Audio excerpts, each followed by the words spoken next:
Morning guys! Good morning po mga kasangkap. Welcome po sa akin channel, LG Eloy Reality TV. Yan guys, nagluto po tayo ng dinuguan recipe. Isaw po yung ginawa natin kasi yan naman talaga yung masarap. Siyempre naglagay tayo ng maraming kamyas, siling green, pamintang buo, suka, konting asukal. At ayan na, niluto na natin yung ating dinuguan.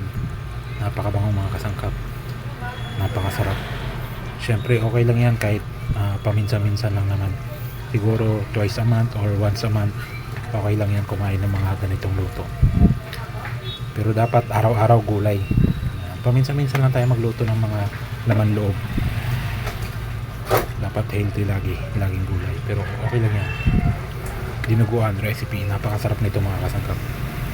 Thank you for watching. God bless. Bye bye. See you on my next vlog.